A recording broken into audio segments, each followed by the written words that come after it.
This video is to explain to you the advanced display setting called Clickable.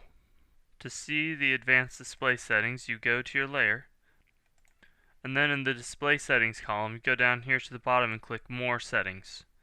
This opens up more settings down here for changing your displays. Uncheck this box if you do not want the contents of this layer to be clickable on the map. For example, if you have a parcels layer on your map and a fire hydrant layer, it is very common that you want to click on the fire hydrant to see its details.